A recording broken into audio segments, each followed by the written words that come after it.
Gusto mo daw akong makita, kontraktor. Bakit? Ano ba ang pag-uusapan natin?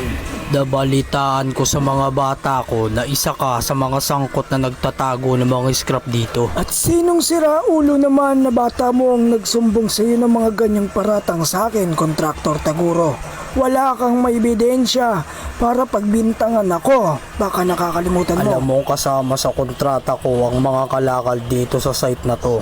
Pero ang lakas ng loob mo magnakaw. At nalaman ko rin na hinuli mo pala ang mga bata ko na pinautusan ko kay Eugene.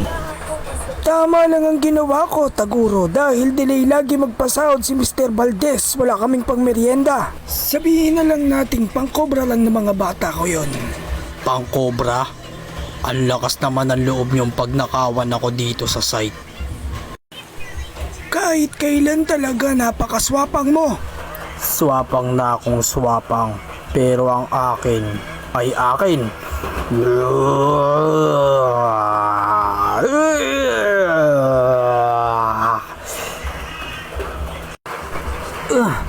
Aba, gising ka na pala. Tangina mo, Eugene, magsasyabo ka na naman, kagigising mo lang ah. Hindi, Alfred, napanaginipan ko si Foreman. Hindi ka naman tatanggalin nun. Ano ka ba? Hindi yun ang iniisip ko. Oy, teka, sandali! Sigurado ako may masamang mangyayari kay Foreman.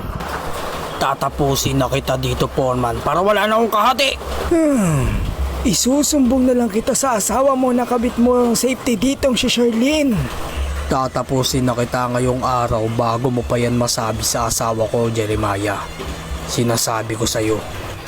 Scrap lang naman ang kinuha ng mga bata ko doon, kontraktor. Pero kung gusto mo, lalabanan kita hanggang sa huling hininga.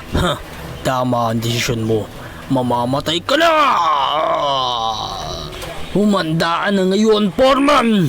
Ibigay mo lahat, kontraktor. Huwag mo akong bibiguin.